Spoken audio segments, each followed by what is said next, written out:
Greetings, Remnant Church and online friends. Welcome to another Midweek Refuel, where we seek out the humble, ancient wisdom in order to wash away the stench of today's arrogant philosophies. And if you don't believe they're arrogant, listen to some of these philosophies like love is love, which actually translates to any desire is sacred as long as you really, really want it.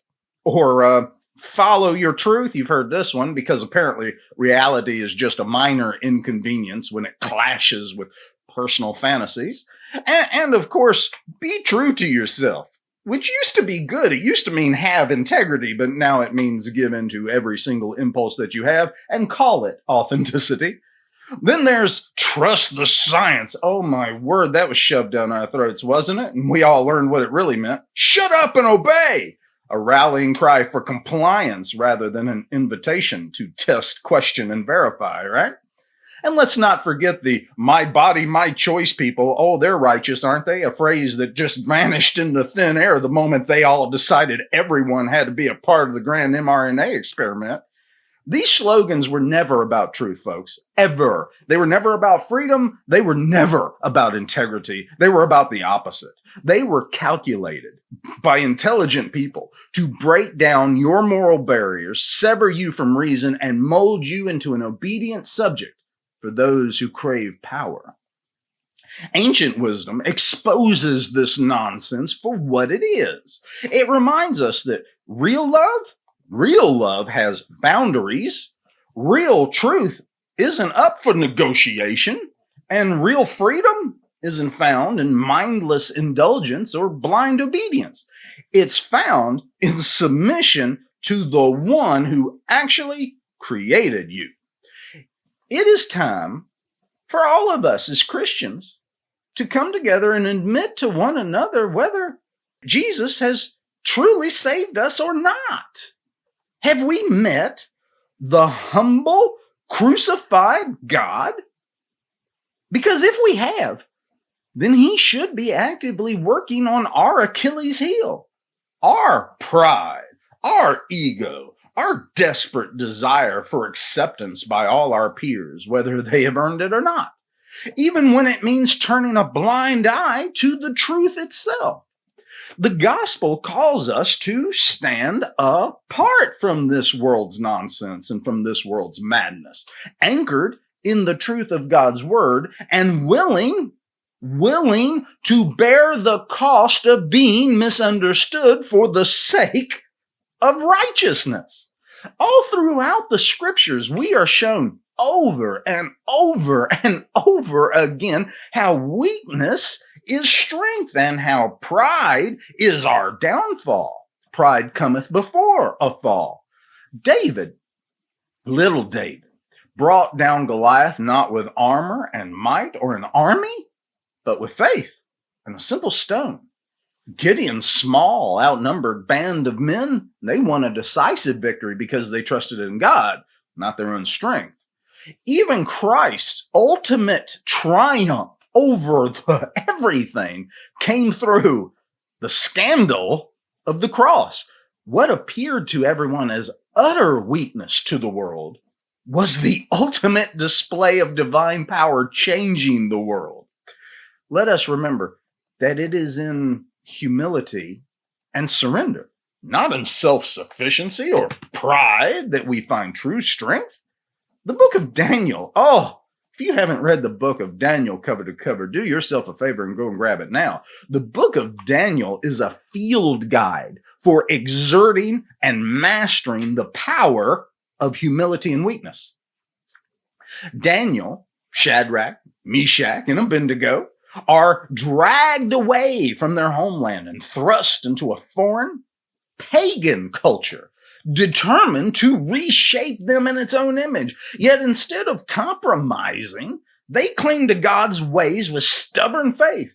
Daniel refuses the king's rich food, showing that discipline and reliance on God matter much more than earthly privilege ever can or ever will. Shadrach, Meshach, and Abednego, they walk into a furnace because bowing down to false idols is not an option, even if it costs them their lives.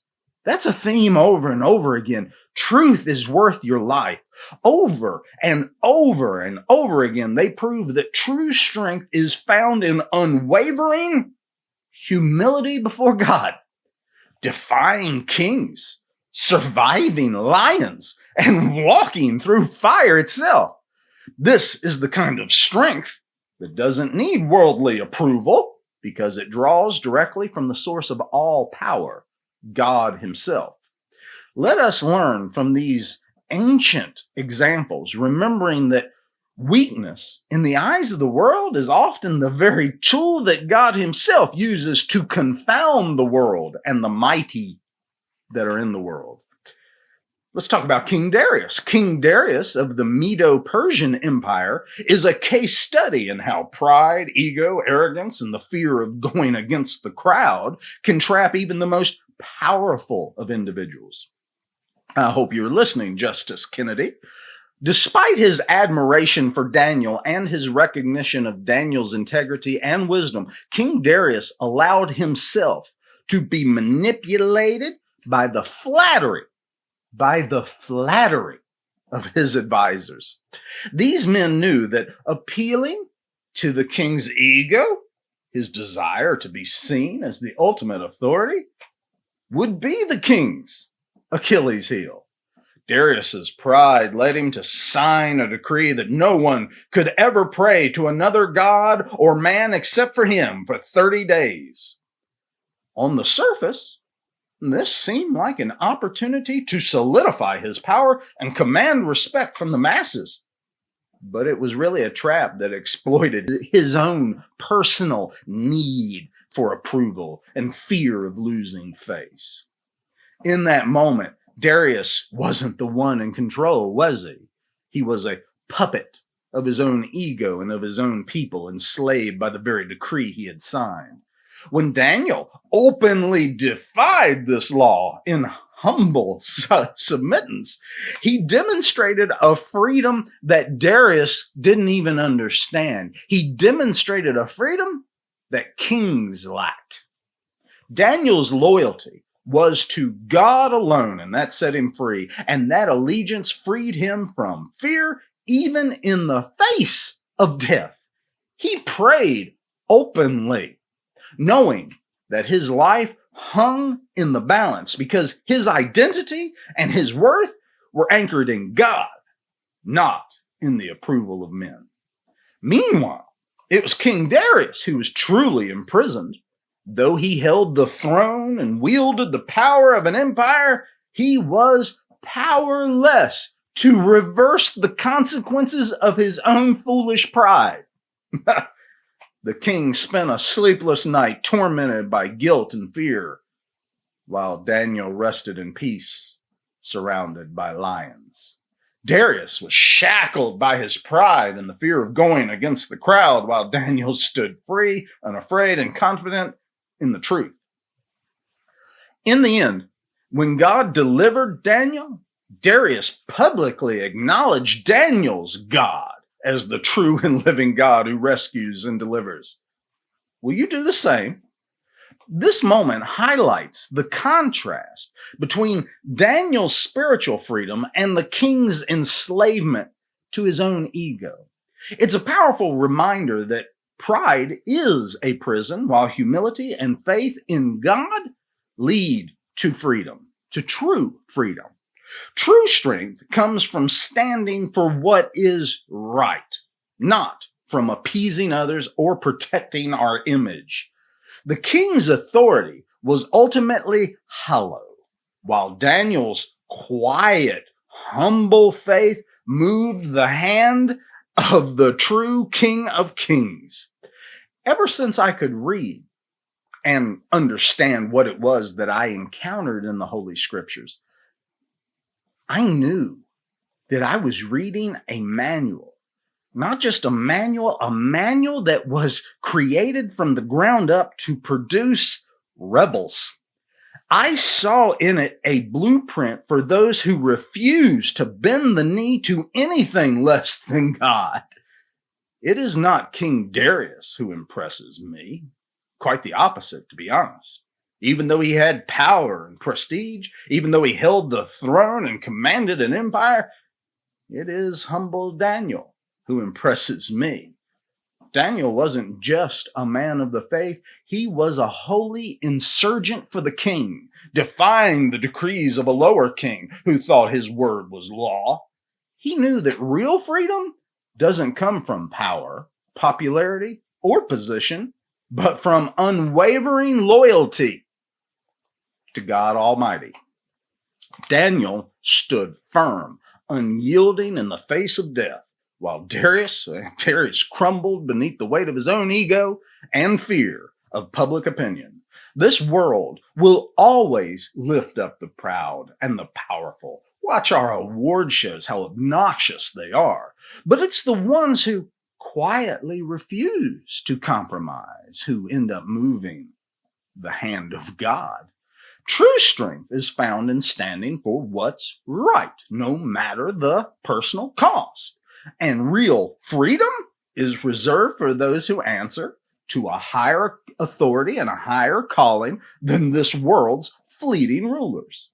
This week, Augustine discusses what a life actually looks like when it aligns itself with the true logos. Like a fragile, easily broken record needle, when placed within the album's grooves, it becomes an instrument of undeniable power, able not just to produce a sound, but the power to reveal the full analog signal of truth, harmony, and divine purpose. It draws out the music written into creation itself, translating the chaos into divine order and exposing meaning and beauty where the world only sees grooves and noise. In the same way, a life lived in humbleness before God is like that record needle. On our own, we're weak and easily broken. I can't tell you how many of those I broke as a kid. But when aligned with the divine groove of God's will for our lives, we become vessels of unimaginable power, revealing His truth, radiating His love, and bringing forth a melody that transforms the world. Our strength is not found in standing tall on our own, but in being placed in the hands of the one who can draw forth the music of heaven through us. With that in mind, let's hear what Augustine himself has to say in the Confessions, book 13, and I'm calling this chapters 19b, but it's 13, 19, 25 for those looking for the exact spot in their Every Man's Library edition. The indicators are different in other translations. And if this message does resonate with you, be sure to hit the like and subscribe buttons. It helps spread the good news and amplify the melody of truth in a world that desperately needs to hear it. But as for you, chosen race, the weak of the world, who have left everything to follow the Lord, go after Him and confound the strong. Go after Him, you lovely feet, and shine in the firmament. Let the heavens declare His glory, the heavens that divide the light that belongs to those that are perfect, though not yet like the angels. From the darkness that belongs to those that are little children, though not without hope. Shine over all the earth and let day radiate with the sun. Proclaim the word of wisdom today, and night gleaming with the moon. Declare the word of knowledge tonight. The moon and the stars shine for the night, but are not darkened by it. They themselves illuminate it according to their lesser degree. It is as if God says, let there be lights in the firmament of heaven. There is a sudden sound from heaven, like the onset of a rushing mighty wind, and there appear divided up between them tongues, as it were of flame, resting above each of them. And there are lights in the firmament of heaven, having the word of life run in all directions. You holy fires, you lovely fires, you are the light of the world, nor are you under a bushel. Exalted is He to whom you have cloven, and He has exalted you. Run in all directions and make Him known to all peoples. Do you always feel like you're swimming upstream? Do you always feel like Sisyphus got out easy? You know, the guy in Greek mythology stuck rolling a boulder uphill forever. only to watch it roll back down every single time, then maybe, just maybe, it's time to relax. Breathe.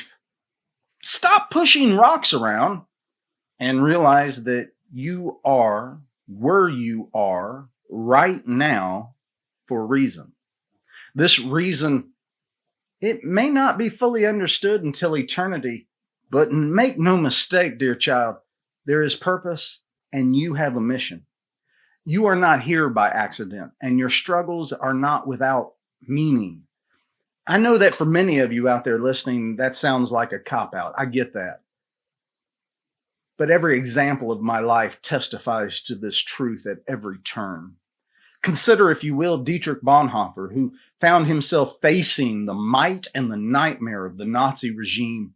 He could have resigned himself to despair, but instead, he saw his mission clearly for the first time, to stand for truth, even if it cost him his life.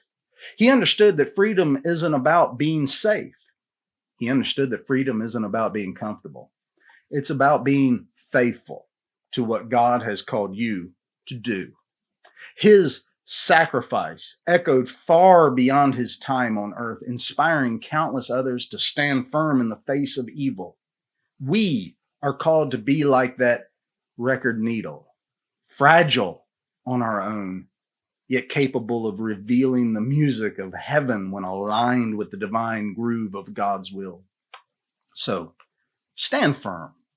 Embrace your mission instead of running from it, and trust that God's strength is made perfect in your weakness. You are a vessel of his truth, a light meant to shine into the darkness, a humble warrior called to confound the mighty. And our warrior's cry is Christ is King. Hail to the King.